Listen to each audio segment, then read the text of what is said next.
தென் அமெரிக்கால அமைஞ்சிருக்க ஒரு கூட்டாட்சி குடியரசு நாடா இருக்கக்கூடிய வெனிசுலாவுக்குள்ள நுழைஞ்சு அந்த நாட்டோட அதிபரையே கைது செய்ய முடியுதுன்னா அதுலயே தெரிஞ்சிருக்கும் அமெரிக்கா எவ்வளோ வல்லமையோட இருக்குதுன்னு. நீண்ட காலமாவே அமெரிக்காவுக்கும் வெனிசுலாவுக்கும் இடையில பகை நீடிச்சிட்டு வந்த நிலையில அந்த நாட்டோட அதிபரை சிறைப்பிடிச்சிருக்காரு ட்ரம்ப். ரொம்ப சாதாரணமா இந்த அமெரிக்காவோட ராணுவ நடவடிக்கை ஒரு டிவி ஷோ மாதிரி இருந்ததா ஸ்லாகிச்சு சொல்றாரு. வெனிசுலாவுக்கு இந்த நிலைமை அப்படிங்கிறப்ப ரொம்ப காலமா அமெரிக்காவுக்கு குடைச்சல் கொடுத்துட்டு இருக்கக்கூடிய ஈரானோட நிலைமையை நினைச்சு பாருங்க. ஈரானோட உச்சபட்ச தலைவரான கமேனிக்கு எதிராக அங்க போராட்டங்கள் வெடிச்சு வன்முறைகள் நிகழ்ந்துகிட்டு இருக்கு. எதிரியோட பலவீனமான நேரத்துக்காக காத்துக்கிட்டு இருந்த அமெரிக்காவுக்கு இது தோதான நேரமா பார்க்கப்படுது. முதலில் வெனிசுலா, அமெரிக்காவின் அடுத்த குறி ஈரானா? விரிவான தகவல்களை வழங்குவது நான் வினோதினி முத்துராமலிங்கம். இது தந்தி டிவி நியூஸ் டீப் டைவ்.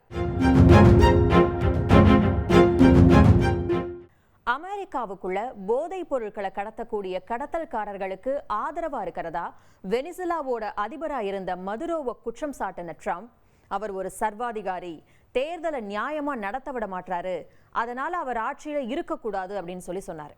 ஆனா அமெரிக்காவுக்கு வெனிசுலா மேல அக்கறையெல்லாம் கிடையாது. எங்க எண்ணெய் வளங்கள் மேலதான் ஆசை, அதனாலதான் எங்க மேல அபாண்டமா பழி போடுறாங்க அப்படிங்கிறது மதுரோவுடைய குற்றச்சாட்டா இருந்துச்சு. இப்படிப்பட்ட சூழல்ல கொஞ்ச நாட்களுக்கு முன்னாடி தான் அமெரிக்க அதிபர் ட்ரம்ப் ஒரு அறிவிப்பை வெளியிட்டாரு.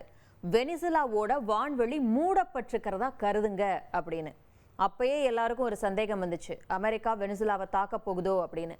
அதுக்கு சில நாட்களுக்கு முன்னாடி போதைப் பொருள் தடுப்பு நடவடிக்கைன்னு வெனிசுலா பக்கத்துல அமைஞ்சிருக்கக்கூடிய கரீபியன் கடல் பகுதியில போர்க்கப்பல்கள், ராணுவ வீரர்களை எல்லாம் நிலைநிறுத்தி அச்சுறுத்தினாரு ட்ரம்ப். இது எல்லாமே இப்ப நடந்த தாக்குதலுக்கான முந்தைய அறிகுறிகள். ஒரே நாள்ல வெனிசுலாவோட தலையெழுத்தே மாறுது. முந்தின நாள் வரைக்கும் வெனிசுலாவோட அதிபரா அதிகாரம் மிக்க பொறுப்புல சகல மரியாதையோட இருந்த மதுரோ இப்ப கைவிலங்கோட அமெரிக்க சிறையில அடைக்கப்பட்டிருக்காரு. படத்துல காமிக்கிற மாதிரி எல்லா காட்சிகளும் டக்கு டக்குன்னு மாறுற மாதிரி மிரட்சியை ஏற்படுத்தி இருக்கு. வெனிசுலா முடிஞ்சது, இப்ப அமெரிக்காவோட அடுத்த குறி ஈரானா இருக்க வாய்ப்பு இருக்கிறதா பார்க்கப்படுது. முதல்ல அமெரிக்கா ஈரான் இடையிலான பகை எங்க தொடங்குச்சு அப்படிங்கிற சந்தேகம் நமக்கு வரும். இது இன்னைக்கு நேத்தைக்கு சண்டை கிடையாது, கிட்டத்தட்ட 4 தசாப்தங்களுக்கு முன்னாடி துவங்குச்சு. 1979க்கு முன்னாடி மன்னர் முகமது ரேசா பஹ்லவியால ஆளப்பட்டது ஈரான். இவர் தான் ஈரானோட கடைசி ஷா. மன்னரை ஈரான்ல ஷான்னு தான் சொல்லுவாங்க. அவர் அமெரிக்காவோட நட்புறவோடு இருந்தாரு. அவர் ஆட்சியில நீடிக்கிறதுக்கு அமெரிக்கா ரொம்பவே உதவி செஞ்சது. மிக கடுமையான மற்றும் ஆடம்பரமான ஆட்சி இவருடையதா பார்க்கப்படுது. ஈரானியர்களோட மனநிலை எப்படி இருந்துச்சுன்னா, தங்களுடைய நாடு அமெரிக்காவுடைய நலனுக்காக நடத்தப்படுது, தங்களுடைய கலாச்சாரங்களும் மதமும் புறக்கணிக்கப்படுது அப்படின்னு மக்கள் நினைக்கிறாங்க. அந்த கோபம் வளர்ந்து 1979ல புரட்சி வெடிக்குது. ஷா ஆட்சியிலிருந்து தூக்கி எறியப்படுறாரு. இதுதான் ஈரானிய இஸ்லாமிய புரட்சி அப்படின்னு அழைக்கப்பட்டுச்சு. அடுத்துதான் நம்ம அயதுல்லா அலி கமேனி ஆட்சியை கைப்பற்றாரு. இவர் ஒரு மத தலைவர். அப்ப முடிவு பண்றாரு, அமெரிக்கா தான் ஈரானோட கடந்த காலத்தை கட்டுப்படுத்தி இருக்கு, இனி ஈரான்ல இஸ்லாமிய ஆட்சி தான் நடக்கும், அமெரிக்கா தான் எங்களுக்கு எதிரி அப்படின்னு சொல்லி தீர்மானிக்கிறாரு. அங்க அமெரிக்கா ஈரான் இடையிலான உறவு கிட்டத்தட்ட முடிவுக்கு வந்ததா பார்க்கப்படுது. அடுத்து 1979 பிற்பகுதியில ஈரானிய மாணவர்கள் அந்த நாட்டோட தலைநகர் டெஹ்ரான்ல உள்ள அமெரிக்க தூதரகத்தை தாக்குறாங்க. 52 அமெரிக்கர்கள் பிணை கைதிகளா பிடித்து செல்லப்படுறாங்க. அவங்க 444 நாட்கள் பிடிச்சு வைக்கப்படுறாங்க. இது அமெரிக்காவை அதிர்ச்சி அடைய செய்யுது. அதன் பிறகு அமெரிக்கா ஈரான் உறவு முழுமையா துண்டிக்கப்படுது. கடைசியா 1981 ஜனவரி 20ல அந்த பிணை கைதிகள் விடுவிக்கப்படுறாங்க. சரியா எந்த சமயம் அப்படின்னா, அமெரிக்காவோட அதிபரா ரொனால்ட் ரீகன் பதவியேற்ற சமயத்துல. ஈரான் அரசியலை தலையிட மாட்டோம் அப்படின்னு அமெரிக்கா ஒப்பந்தம் போடவும் அந்த பிணை கைதிகளை ஈரான் விடுவிச்சது. அதுக்கப்புறம் அமெரிக்கா ஈரான்ல தூதரகத்தை திறக்கவே இல்லை. இது பல தசாப்த கால விரோதம். அதுக்கப்புறம் அமெரிக்கா ஈரானோட இருந்த அனைத்து உறவுகளையும் முழுமையா துண்டிக்குது. ஈரான் மேல எக்கச்சக்கமான தடைகளை விதிக்குது. ஈரான் மேல அமெரிக்காவுக்கு 2 வகையில் அச்சம் இருக்கு. ஒண்ணு என்னன்னா, ஈரானுடைய பிராந்திய சக்தி, அதாவது மத்திய கிழக்குல ஈரானுடைய செல்வாக்கு. ஏன்னா ஈரானானது லெபனான், சிரியா, ஈராக் மற்றும் ஏமன் உள்ளிட்ட நாடுகளில் இருக்கக்கூடிய ஆயுத குழுக்களுக்கு ஆதரவா இருக்கு. இந்த ஆயுத குழுக்கள்லாம் அமெரிக்கா, இஸ்ரேல், சவுதிக்கு எதிராக இருக்காங்க. ஆக மத்திய கிழக்குல அமெரிக்காவுடைய செல்வாக்குக்கு ஈரான் சவால் விடுது. ரெண்டாவது அச்சம் என்னன்னா ஈரானோட நியூக்ளியர் ஆம்பிஷன், ஈரானின் அணுசக்தி லட்சியம். அதாவது ஈரான் என்ன சொல்லுது, எங்களோட அணுசக்தி திட்டம் மின்சாரம் தயாரிக்கிறதுக்கும் ஆராய்ச்சிக்காக மட்டும்தான் பயன்படுத்துறோம் அப்படிங்கிறாங்க.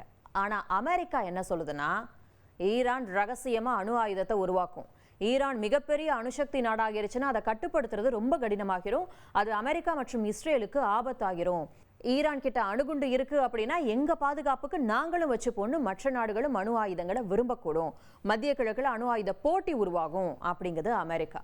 பிராந்திய சக்தி, அணுசக்தி இது ரெண்டும் கொண்ட நாடா ஈரான் மாறுச்சுன்னா அமெரிக்காவோட செல்வாக்கு ரொம்பவே சுருங்கிடும். இதுதான் பிரச்சனைக்கான மூல காரணம். 2009 ஒரு முக்கியமான பிரச்சனை நடந்துச்சு, பசுமை இயக்கம்னு அதுக்கு பேரு. 2009 அதிபர் தேர்தல் நடக்குது. மஹ்மூத் அஹ்மதிநெஜாத் அப்புறம் மிர் ஹுசைன் மௌசவிக்கு இடையில போட்டி நடக்குது. அஹ்மதிநெஜாத் ஜெயிச்சதா அறிவிக்கப்படுறாரு. லட்சக்கணக்கான ஈரானியர்கள் இதை நம்பல. தேர்தலில் முறைகேடு நடந்ததா சொல்லி போராட்டங்கள்ல குதிக்கிறாங்க. இந்த போராட்டத்துக்கு ஏன் பசுமை இயக்கம்னு பேர் வந்துச்சு அப்படின்னா, மௌசவியோட பிரச்சார நிறம் பச்சை. அதனால போராட்டங்கள்ல வன்முறை வெடிக்குது, பலர் கொல்லப்படுறாங்க. அந்த சமயத்துல அமெரிக்கா என்ன செஞ்சது? அப்ப அமெரிக்க அதிபரா ஒபாமா இருந்தாரு. அவர் ஈரானோட உள்நாட்டு விவகாரத்துல தலையிட விரும்பல. சிலர் இதை நாகரிகமா கருதுனாங்க. ஆனா ஒரு சிலர் இப்படி ஒரு நல்ல வாய்ப்பை அமெரிக்கா தவற விட்டுருச்சே அப்படின்னு கூட சொன்னாங்க. அடுத்த மிகப்பெரிய போராட்டம் 2022 வெடிச்சது. ஈரான்ல ஹிஜாப் சரியா அணியலைன்னு சொல்லி கைது செய்யப்பட்ட மாஷா அமினி அப்படிங்கிற இளம்பெண் போலீஸ் காவல்ல உயிரிழந்தாங்க. மாஷா அமினிக்கு நீதி கேட்டு மிகப்பெரிய போராட்டங்கள் வெடிச்சது, வன்முறைகள் வெடிச்சது. 550க்கும் மேற்பட்டோர் கொல்லப்பட்டாங்க. அப்ப அதிபராக இருந்த பைடன் அதை கண்டிச்சாரு. 2022 போராட்டத்துக்கு அப்புறம் மிகப்பெரிய போராட்டம் இப்ப ஈரான்ல நடக்குது. அதாவது ஈரானுடைய நாணயமான ரியால் வரலாறு காணாத அளவு சரிவை சந்திச்சிருக்கு. விலைவாசி ஏறி போச்சு. பொருட்களோட விலை கிட்டத்தட்ட 70% அதிகரிச்சிருக்கு. இதனால நாடு முழுவதும் கடுமையான போராட்டங்கள் வெடிச்சு அது வன்முறையாகவும் மாறி இருக்கு. ஈரானோட உச்சபட்ச தலைவர் கமேனிக்கு எதிராக எதிர்ப்பு குரல்கள் வெளுத்துக்கிட்டு இருக்கு. மதகுருக்களோட ஆட்சி இனிமே எங்களுக்கு வேணாம் அப்படிங்கிறது மாதிரியான கண்டன குரல்கள் ஈரான்ல எழுந்துகிட்டு இருக்கு. இந்த இடத்துல தான் அமெரிக்க அதிபர் ட்ரம்ப் உள்ள வராரு. போராட்டக்காரர்களுக்கு எதிராக ஈரான் அரசு வன்முறையை கையில எடுத்தா மக்களை காப்பாத்துறதுக்காக அமெரிக்கா தலையிடும். அமைதியான வழியில போராட்டக்கூடியவர்களை கொன்று குவிச்சா அதை தடுக்கிறதுக்கு அமெரிக்கா உள்ள நுழையும் அப்படின்னு ஒரு எச்சரிக்கை விடுக்கிறாரு. இந்த இடத்துல தான் ஈரான் கடுப்பாகிடுச்சு. அமெரிக்கா அதோட வேலையை மட்டும் பார்க்கணும். ஈரானுக்குள்ள வன்முறையை, அமைதியின்மையெல்லாம் தூண்டி விடக்கூடாது. நீங்க எங்க உள்நாட்டு போராட்டங்கள், அரசாங்கத்தை பத்திலாம் பேசுறது சிவப்பு கோட்டை தாண்டறதுக்கு சமம் அப்படின்னு ஈரான் எச்சரிக்குது. அதோட ஒவ்வொரு நாட்டுக்கும் அதோட சொந்த விவகாரங்களை நிர்வகிக்கிறதுக்கு உரிமை இருக்கு. அப்படிங்கிறப்ப அமெரிக்கா இதுல கருத்து தெரிவிக்கிறது ஐநா விதிகளையே மீறதுக்கு சமம். ஏன்னா அமெரிக்காவுடைய வார்த்தைகள் இங்க ஈரான்ல போராட்டங்களை தூண்டி பயங்கரவாதத்தை ஊக்குவிக்கிறதுக்கு சமம் அப்படின்னு ஈரான் எச்சரிக்கை விடுக்குது. அதோட அமெரிக்கா ஈரான் மக்கள் மேல அக்கறை காட்டுறதா சொல்றதெல்லாம் பாசாங்குத்தனம். ஏன்னா நீங்க எங்க நாட்டு மேல விதிச்ச தடைகளால தான் சாமானிய ஈரானியர்கள் கூட பாதிக்கப்படுறாங்க அப்படின்னு சொல்லியிருக்கு ஈரான். இந்த போராட்டங்களுக்கு பின்னாடி வெளிநாட்டு சக்திகள் இருக்கிறதாவும் சொல்லியிருக்காங்க. அப்புறம் ஈரான் மற்றும் ஈரான் மக்களுக்கு எதிராக அமெரிக்கா இதுவரைக்கும் செஞ்ச குற்ற சம்பவங்கள்லாம் என்ன அப்படின்னு சொல்லி பட்டியல் வேற போட்டாங்க. ஈரான் ஈராக்கோட 8 ஆண்டுகள் போர் செஞ்சது, 1980 இருந்து 1988 வரைக்கும். அப்ப ஈராக்க ஆண்ட சதாம் ஹுசேனுக்கு ஆதரவா அமெரிக்கா செயல்பட்டதா ஈரான் குற்றம் சாட்டுது. அதே மாதிரி 1988 ஒரு அமெரிக்க கடற்படை கப்பல் ஈரானிய பயணிகள் விமானத்தை சுட்டு வீழ்த்தினதுல பெண்கள் மற்றும் குழந்தைகள் உட்பட சுமார் 300 பொதுமக்கள் கொல்லப்பட்டாங்க. அப்புறம் 2025 ஈரானுடைய உள்கட்டமைப்பு மற்றும் அணுசக்தி தளங்கள் மீதான தாக்குதல்கள், ஈரானியர்களுக்கு எதிராக இஸ்ரேலுக்கு ஆதரவா அமெரிக்கா செயல்பட்டுக்கிட்டு இருக்கு அப்படின்னு அடுக்கடுக்கான குற்றச்சாட்டுகளை சொல்லி இப்படி தொடர்ந்து ஈரானுக்கு எதிராக செயல்பட்டுக்கிட்டு இருக்க அமெரிக்கா திடீர்னு எங்க மக்கள் மேல பாசம் இருக்க மாதிரி நடிக்கலாம் கூடாது அப்படின்னு சொல்லி கடுமையான எச்சரிக்கையை விடுத்துச்சு ஈரான். எங்க பிரச்சனையை நாங்க பேசி தீர்த்துக்குவோம் அப்படின்னு சொல்லிட்டாங்க. அதோட அமெரிக்காவுடைய அச்சுறுத்தும் கருத்துக்கள் எங்க பிராந்தியத்துல பதற்றத்தை ஏற்படுத்தக்கூடிய நோக்கம் கொண்ட ஜியோனிச ஆட்சி, அதாவது இஸ்ரேல் கொள்கைகளுக்கு இணையானது அப்படின்னு சொல்லி இருக்க ஈரான் ட்ரம்ப் ஆபத்தான விளையாட்டை விளையாட தொடங்கியிருக்காரு. அமெரிக்காவுடைய ராணுவ தளங்களை குறி வச்சு தாக்குவோம், எங்க அடிக்கணும்னு எங்களுக்கு தெரியும் அப்படின்னு பதிலடி கொடுத்திருக்கு ஈரான்.